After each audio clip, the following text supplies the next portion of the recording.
Searching for a better life. Around 8,000 migrants crossed from Morocco into Ceuta, a small Spanish enclave on the northern tip of Africa, early in the week. Helped by a relaxation of checks by Moroccan border guards, people swam across or used small inflatable boats. It is the largest influx that Ceuta has ever seen. Initially slow to respond, Spanish border patrols are now out in force.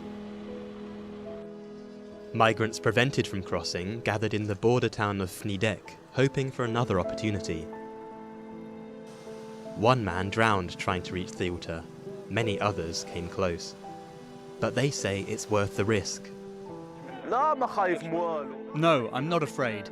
If I stayed here, I would be afraid. I have to leave to save myself. When you have no money to spend, you have to pay your rent and you have to take care of your children and parents. There's no room for fear. Spain sent 200 additional guards to the zone and deployed armoured vehicles on the beaches. The influx worsened tensions between the two countries. Defence Minister Margarita Robles accused Morocco of aggression and blackmail. Spain has already sent back 5,600 migrants. Ceuta is one of just 2 land borders between Africa and the European Union. Analysts say Morocco turned a blind eye to the human tide entering Ceuta to put diplomatic pressure on Spain to recognise its sovereignty over Western Sahara. Spain has provided medical care for the leader of a Western Sahara independence movement who is ill with COVID-19.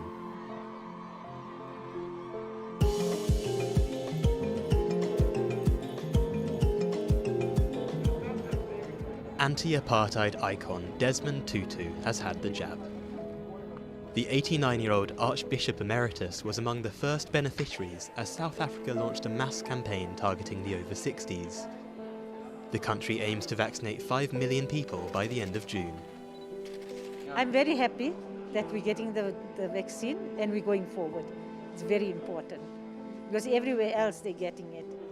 South Africa is racing to make up for lost time. It is the hardest hit in Africa by the pandemic, with more than 1.6 million cases and 55,000 deaths according to recorded figures. But so far, its stop-start vaccination campaign has reached just 1% of its population, most of them health workers. The country sold its 1 million doses of AstraZeneca to the African Union after studies cast doubt on the shot's effectiveness against a local variant. The Johnson & Johnson vaccine was put on hold for 2 weeks amid concerns over blood clots.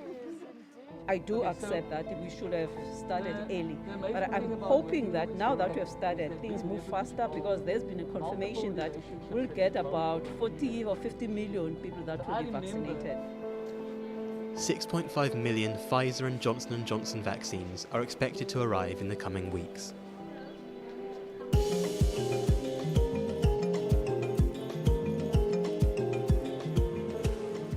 African leaders and global financial institutions gathered in Paris this week.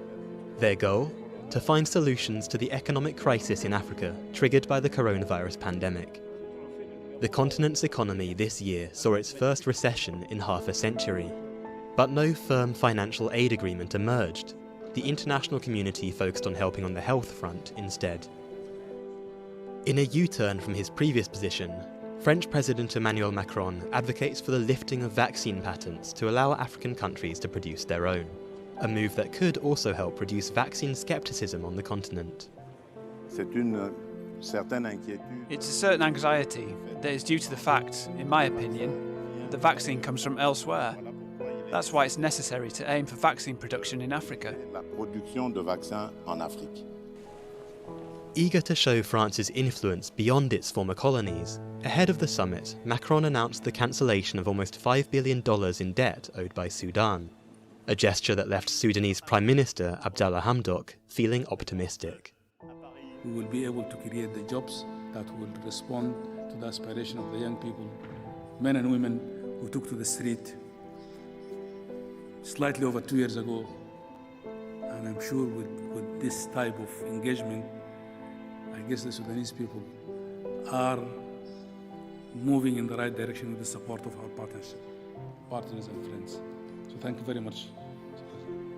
Thank you. Hamdok is pushing to rebuild a crippled economy and end the international isolation Sudan endured under former strongman Omar al-Bashir.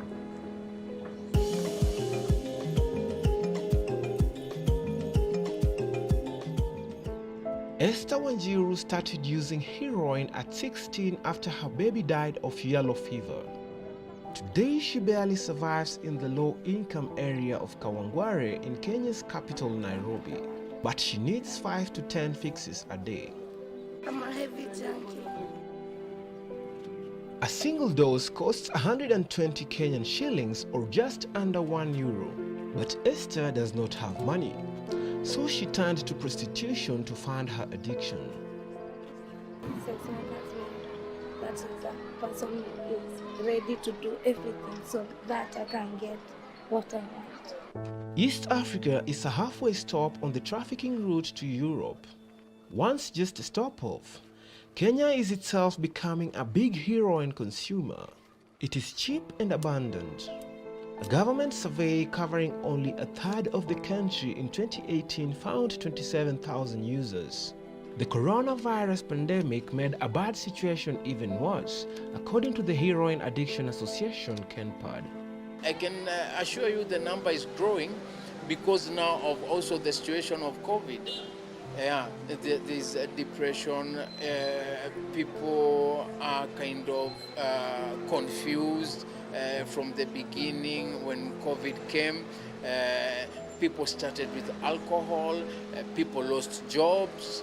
So all that when you put it together, you find the long results is getting themselves into drugs. 40 tons of heroin pass through Kenya each year. 5 stay behind for local sale, according to the UN. To combat the issue, Kenya has expanded access to methadone, a heroin substitute which treats withdrawal symptoms and helps addicts to wean themselves off the drug.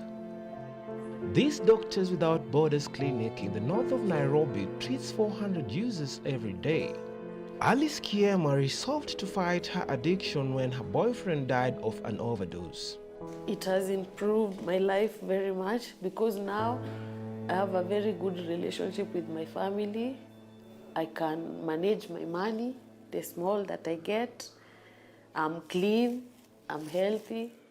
Yeah, it has really changed my life. There are around 10 methadone clinics in Kenya. They offer a way out to users, but they are not nearly enough to meet the need.